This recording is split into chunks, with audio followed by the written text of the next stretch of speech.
안녕하세요. 오늘 리뷰할 영화는 이순신 3부작의 마지막을 장식한 노량 죽음의 바다입니다. 앞에 했던 한산 명량 비교 리뷰에 이어서 노량 리뷰를 해볼 텐데요. 노량은 작년 12월에 개봉했고 관객은 457만 명이 들었습니다.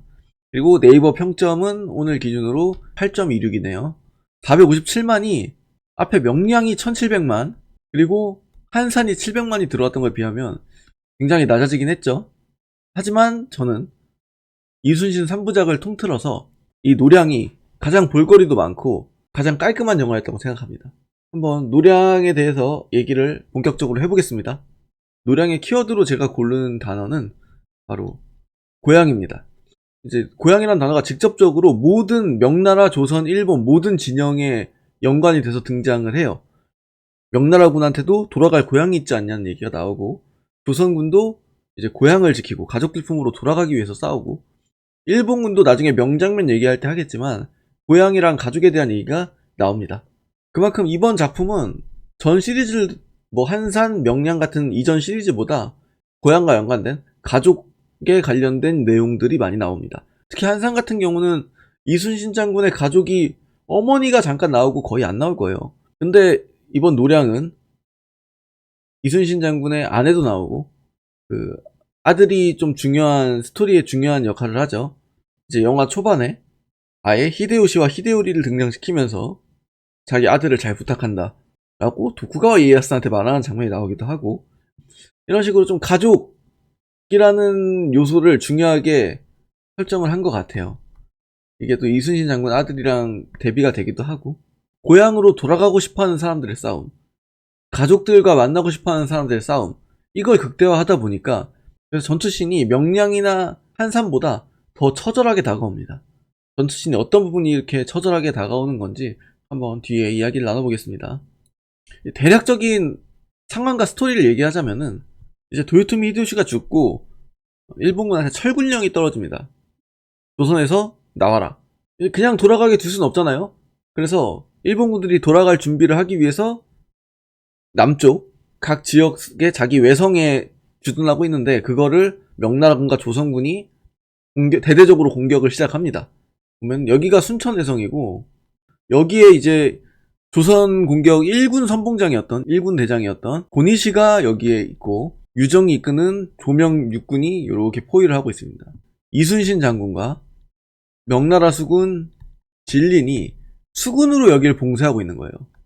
이 와중에 이제 고니시는 유정이랑 진린한테 선물도 보내고 하면서 제발 포위를 풀어달라 하는데 안 풀어주니까 그럼 배 한 척이라도 지나가게 해달라. 그래서 진린이 어떻게 설득이 돼서 배를 보내줘요.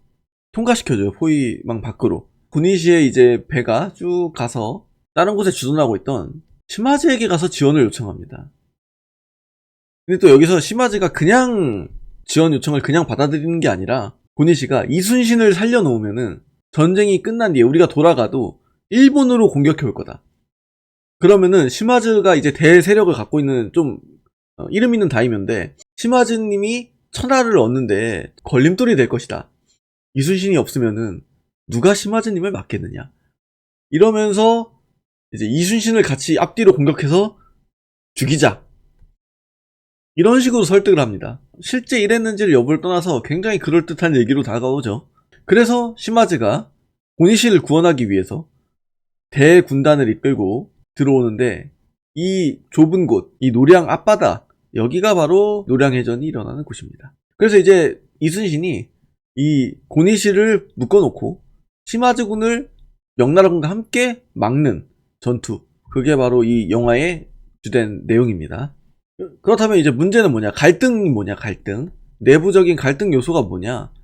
진리는 다른 나라에서 파병한 군대잖아요. 다른 나라 싸움을 하고 있는 거잖아요. 엄밀히 따지면은. 물론 이게 명나라를 위한 거기도 하지만 어찌됐든 다른 나라에서 싸우고 있는 건데, 일본군이 철수한다고 하니까, 다 본국으로 돌아가는 거라고 하니까 굳이 총력전을 할 필요가 있느냐? 피해를 보면서 큰 싸움을 할 필요가 있느냐? 적당히 싸우고 돌려보내자. 이런 입장이고, 이순신 장군은 무슨 소리냐? 걔네들이 우리나라에서 행패 부리고 지들이 맘대로 침략해서 침략전쟁을 일으켰는데 어떻게 그냥 보내냐? 반드시 경멸해야 된다. 이 다 끝난 전쟁이냐?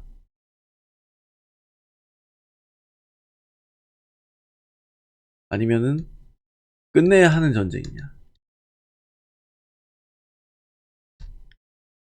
두 개가 좀 뉘앙스 차이가 있죠? 다 끝난 전쟁이다. 이건 이미 끝났다는 거고, 끝내야 하는 전쟁이다는 우리가 끝을 내야 한다. 아직 끝나지 않았다는 뜻이 포함되어 있죠. 이런 입장 차이인데, 이 다 끝난 전쟁이냐, 이거에 관해서는 팩트체크해서 한번 얘기를 해보겠습니다. 어쨌든 이런 갈등 구조인데, 이 갈등 속에서 고니시를 지원하러 오는 시마즈군, 대군과 튀어나올 고니시군, 이걸 양쪽에서 어떻게 해결하느냐, 이게 영화의 스토리입니다. 그럼 이번에 한번 명장면을 얘기를 해볼게요. 이 명장면 얘기를 하면 얼추 영화 스토리가 다 나와요. 이제 아까 얘기했듯이 진리는 일본군한테 선물도 받고 그만 싸우자는 얘기를 해요. 이제 일본이 수급도 주고 뭐 보물도 주고 그러던 중에 일본군 포로를 잡는데 이제 얘네들이 어디서 왔냐? 아산에서 왔어요. 아산이 어떤 곳이냐면 바로 이순신 장군 외가가 있는 곳입니다. 그리고 이순신 장군 가족들이 여기에 지내고 있었어요. 명나라 장군 진린이 신문을 하는데 얘네들이 자기들이 이순신 장군의 아들을 죽였다고 자백을 합니다. 얘네들이 진린에게. 자, 그래서 진린은 일단 얘네들을 그냥 둬요. 그러다가 이제 이순신 장군이 진린한테 와서 따집니다. 우리는 계속 싸울 거라고. 왜 안 싸우려고 하냐? 왜 일본군을 그냥 풀어주냐? 진린이 이제 끝난 전쟁이니까 그만하자 하니까 여기 나오죠. 한 번 죽는 것은 아깝지 않다. 하나, 대장이 되어 적을 놓아주고 우리 백성을 죽일 수는 없지 않겠나. 이렇게 얘기하면서 계속 싸우겠다는 뜻을 표합니다. 그러니까 진린이 이 일본 포로들을 이순신한테 내줍니다. 이게 무슨 뜻이냐면 이제 그만하자. 너 아들 때문에 그러는 거잖아. 아들 복수해줄게. 아들 복수했다는 명분 다 줄게. 그러니까 여기까지 해. 우리가 이렇게까지 성의를 보였으면 너도 어느 정도 성의를 보여야 될 거 아니야. 거기에 부응해야 될 거 아니야. 이런 제스처죠. 원래대로라면 이순신 장군은 계속 전쟁터에 있었으니까 자기 아들을 죽인 일본 애들이 어떤 애들인지 모를 거 아니에요, 얼굴을. 근데 영화에서는 꿈에 나와요. 자기 아들을 죽는 거를 꿈에서 봤고 그걸 누가 죽이는지도 얼굴을 봅니다. 이건 영화적으로 꿈을 빌었지만 사실 실제라고 봐야겠죠. 현실이라고 봐야겠죠. 실제 일어난 일이다 라고 우리가 생각을 해야 될 거고, 그래서 이순신 장군께서 와서 이제 얼굴을 보는데 꿈에서 본 애들이랑 같은 거예요. 그러니까 얘네들이 이순신 장군 아들을 죽인 애들이 맞다는 거죠. 근데 여기서 이순신 장군은 어떻게 하느냐? 이 자들은 내 아들을 죽인 자들이 아니다 하고 돌아섭니다. 이게 무슨 뜻이냐면 알고 있지만 여기서 내가 얘네들을 처벌하거나 얘네들한테 무슨 짓을 하면은 이건 진린이 말한 대로 자기의 사사로운 복수 때문에 전쟁을 고집한 게 되는 거예요. 그러니까 이순신은 여기서 이렇게 얘기한 거죠. 이건 내 사사로운 복수 때문에 하는 전쟁이 아니다. 더 큰 것 때문에. 모두가 고향으로 돌아가고 가족 만날 생각을 하지만 이순신 장군만은 더 큰 거를, 당장 여기서 끝나고 고향으로 돌아가서 가족을 보는 것보다 더 큰 거, 내 고향을, 내 고장을 더 평화롭게 앞으로도 쭉 평화롭도록 하는 것, 그 길을 가기 위해서 하는 전쟁이다 라는 거를 여기서 보여줍니다. 그 자기 아들에 대한 복수심까지 억누르는 그 모습이 굉장히 슬프죠. 안타깝고 슬프게 나오죠. 본인도 굉장히 힘들어하고 그렇게 하면서 이제 전쟁을 결심하게 되는 이 장면이 역시 명장면이 아닌가 싶고, 이거 또 하나의 명장면, 전쟁 경과를 좀 봐야 되는데, 이건 시마즈의 대군이 이렇게 들어오고 여기 고니시군은 이제 가짜로 묶어놔요. 가짜 불빛으로. 밤인데 밤에 전쟁을 하는데 불빛을 해서 마치 이제 포위를 풀지 않는 것처럼 해놓고 이제 시마즈군을 상대하러 가는데, 시마즈군은 방심하고 있다가 공격을 당해서 낭패를 보지만 병력 수도 많고 하기 때문에 쭉 진격을 합니다. 이제 여기 섬이 하나 있기 때문에 이쪽으로 뚫지 않고 이렇게 갑니다. 그러니까 이순신 장군이 여기서도 기습을 해요. 그래서 시마즈군은 그냥 큰 바다로 나가야겠다고 쭉 진군을 하는데, 여기서 큰 바다로 나갔다고 생각했는데 어디로 나갔느냐? 여기를 좀 이렇게 확대를 해보면,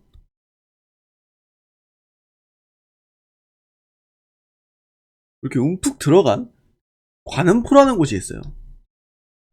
시마즈군이 밤이니까 잘 보이지 않고 물살도 바뀌고 하니까 큰 바다로 이렇게 나갈 생각이었는데, 원래는 해안선을 따라가다가 이렇게 관음포로 들어가 버려요.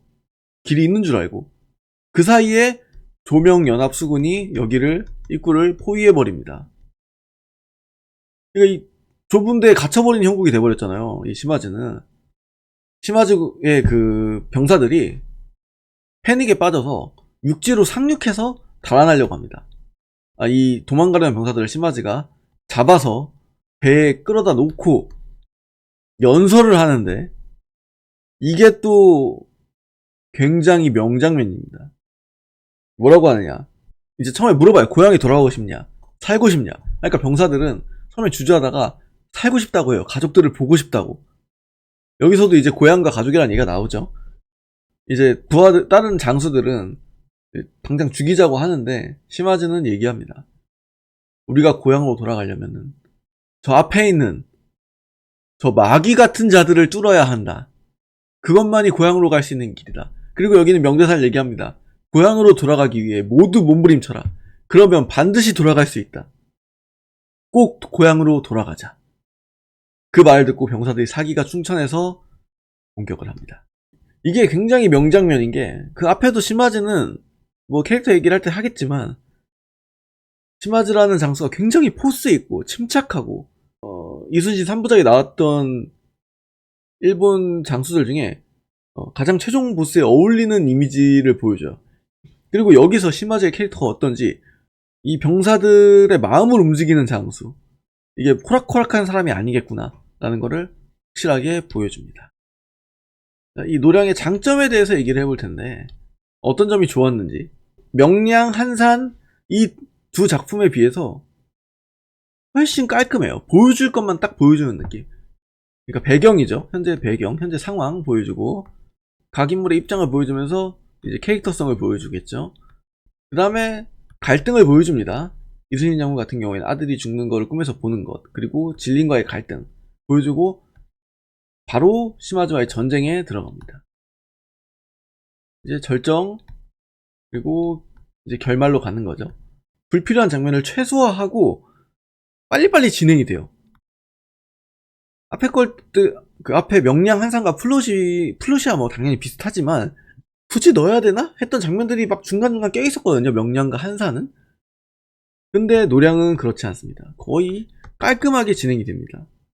그러다 보니까 앞에 말했던 이 키워드, 제가 말했던 키워드, 고향과 가족이 훨씬 부각이 되면서, 아까 명장면에 시마즈가 한 연설이 있죠. 그런 것들을 부각시키면서 이 전쟁이 훨씬 처절하게 다가와요. 지금 화면 속에 싸우고 있는 명나라군도, 그리고 거기에 대항하고 있는 일본군도, 여기에 싸우고 있는 조선군도, 그 전쟁을 일으킨 고위층, 그거랑 분리해서 고향에 가족이 있고, 그 가족들을 보기 위해서 돌아가고 싶어하는 사람들, 다른 나라 전쟁에 와서 싸우고 있는 사람들, 그리고 당연히 내구장을 지키기 위해 싸우고 있는 사람들, 이 각각의 개인으로 보여지기 때문에 이 싸우는 장면이 훨씬 처절하게 다가옵니다. 앞에 명량과 한산에서도 당연히 이 병사들은 개인이고 각자의 사정이 있고 하겠지만, 그게 부각이 안 됐는데, 이 노량은 앞에 스토리라인을 깔끔하게 키워드에 집중해서 보여주면서 이게 확실하게 부각이 돼요. 이 처절함이. 전쟁 장면을 이제 쫙 클로즈업해서 잠깐 슬로우 모션으로 딱 잡아주는 씬이 있거든요. 그 씬은 진짜 처절하죠. 그 앞에 영화인 명량에서 배 한 척으로 이제 승병들이랑 막 처절하게 싸우던 그때보다 더 처절하게 느껴져요. 짧게 나왔잖아. 분량은 훨씬 짧게 나오거든요. 그리고 또 다른 장점, 이제 캐릭터들이 가지는 바로 멋입니다.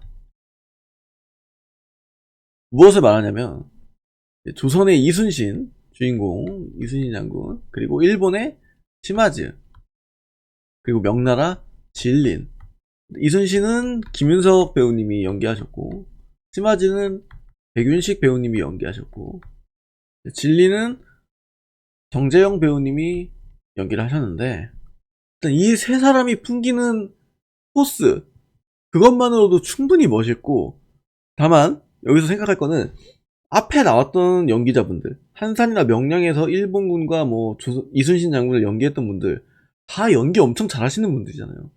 그렇기 때문에 이거는 이 연기자분들의 연기력은 당연하고, 거기에 대해서 이 캐릭터가 살아있었기 때문에 멋이 느껴진 거예요. 일단 진린, 명나라 도독 진린의 입장, 이 사람이 하는 행동들, 고니시한테 속고, 하지만 이순신을 존중하는 모습이 충분히 나와요. 이순신한테 아들을 죽인 외적, 포로들을 보여주면서, 내주면서 우리가 이 정도까지 해주겠다, 존중해주는 모습이 어느 정도 보이고, 그 부하들이랑 얘기할 때도 나와요. 진린이 이순신이 있었기 때문에 지킬 수 있다, 뭐 이런 식으로 얘기하는 게 나오고, 이순신을 존중하는 모습이 그려지기 때문에 이 캐릭터가 그냥 쟤 왜 저래? 하고 끝나는 게 아니라 이해가 되면서 캐릭터 입체감이 살아나는 거죠. 이제 캐릭터성이라는 거는 결국 그 인물의 행동, 그리고 그 인물이 어떤 걸 선택할 때 어떤 선택을 하느냐에 따라서 결정되는 건데, 이 진린이 하는 선택들, 그게 단순한 게 아니라 그냥 단순히 얘니까 이렇게 해, 뭐 명나라 장군이니까 당연히 조선 장군보다 높고 그러니까 고압적으로 나가, 이렇게 단순하게 가는 게 아니라 이 사람이 선택이 다 이순신을 존중하는 그 마음이 있는 상태에서 하는 선택이라는 게 보인다는 거죠. 이순신 먼저 할까요? 이순신 장군, 자기 뭐 말할 게 없죠. 자기 아들을 잃었음에도 불구하고 대의를 위해서 그거를 눈감는, 아들의 복수 때문이 아니다, 사사로운 감정이 아니라는 거를 보여주는, 동시에 자기 아들이 죽었다는 거에 대한 괴로움, 인간적인 괴로운 모습도 같이 보여주기 때문에 훨씬 캐릭터적인 매력이 살아나는 거죠. 그리고 지금까지 죽어간 장수들 얘기도 나오면서 이 사람이 얼마나 고통스러웠을지, 7년 동안 싸우면서 죽어간 사람들을 생각하면, 자기 동료들, 전우들 아니에요, 그런 사람들 생각하면 얼마나 고통스러웠을지 까지 생각하는 모습이 나오면서 캐릭터가 훨씬 살아나고, 멋은 뭐 당연하고 멋이 없을 수가 없죠, 이런 캐릭터가. 그리고 마지막으로 이제 그 전에 명량에서 나왔던 일본 장수 캐릭터는 너무 단순했고 평면적이었고, 이제 한사에서 나온 와키자카 야스하루 같은 경우는 전략적인 모습도 보여주고 명량보다 훨씬 나은 모습을 보여줬지만, 뭔가 최종 보스로서 풍기는 그 포스는 약간 부족했어요. 이제 신중한 모습이 나오는 건 좋은데, 이제 와키자카 야스하루 같은 경우는 신중하게만 하고, 딱 전쟁에서 돌입했을 때 저쪽에 이렇게 움직일 테니까 이렇게 하면 된다 하고 움직이지만 그게 격파당하는 모습, 요런 것밖에 안 나오기 때문에 좀 포스가 덜한데, 시마즈 같은 경우는 일단 등장부터 포스가 넘치고 이순신을 죽이겠다, 이 사람은 안 싸워도 되는데, 그냥 가도 되는데 이순신을 죽이기 위해 온 거예요. 그리고 이 사람의 포스를 더하기 위해서 몇 가지 더 넣은 장치가 있죠. 바로 다른 전투들은 약간, 이제 한상 같은 경우는 작전에 걸려서 이제 긴장감을 주기 위해서 적선이 코앞까지 오긴 하지만 결국 격파되는 그 통쾌감을 주는데, 이 시마즈 같은 경우는 이 만만치 않다는 걸 보여줍니다. 바로 거북선. 거북선은 뭡니까? 조선의 최종 병기 아닙니까? 조선수군의, 뭐 물론 실제로는 안 그렇지만 그려지기가, 우리의 인식이 거의 최종 병기, 최강 병기인데, 이게 딱 등장하자 시마즈가 말하죠. 하지만 이미 대책이 있다 하고 거북선이 가라앉는 걸 보여줘요. 그 순간 생각하죠. 이거 만만치 않구나. 왜냐면 최강 병기가 격파됐으니까. 실제로 노량해전이 가장 격렬한 전쟁이기도 했고 피해가 큰 전쟁이기도 했는데, 이 이후에 이제 아까 관음포에서 갇히고 빠져나오려고 할 때 이제 조선군과의 대결보다 중점적으로 명나라군 치는 모습을 보여줍니다. 이제 어쨌든 명나라군은 약간 조선군보다 상태가 안 좋으니까 그쪽을 노려서 돌파하려는 게 당연히 맞고, 그리고 이쪽 싸움을 보여주니까 일본군이 엄청나게 세 보이는 거야. 지금까지 조선군이랑 싸울 때 너무 약해 보였잖아.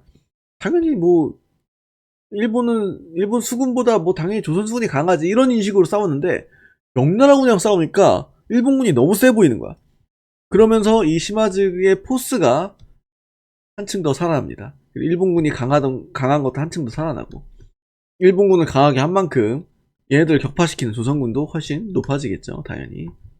그러면서 이 캐릭터들이 모두 입체감이 있고 캐릭터성이 살아있으니까 자연스럽게 연기력이 이제 보이죠. 왜냐면 캐릭터가 별로면은 연기력이 안 보여, 아무리 연기를 잘해도. 진짜 물론 연기력으로 진짜 개인 이 배우분들 개인기로 살리는 경우가 있어요, 아무리 캐릭터가 안 좋아도. 근데 살리기 힘들죠. 일단 캐릭터가 어느 정도 이제 캐릭터의 입체성이 갖춰졌기 때문에 자연스럽게 연기력도 눈에 들어오고, 그러면서 캐릭터의 멋이 살아난다. 이 세 사람이 풍기는 멋, 야간 전투, 야간 해상 전투, 이런 것들이 되게 볼거리가 많아요. 다만 그렇다고 다 장점만 있는 건 아니고 당연히 아쉬운 점도 있었는데, 제가 가장 아쉬운 거는 영화의 결말 부분.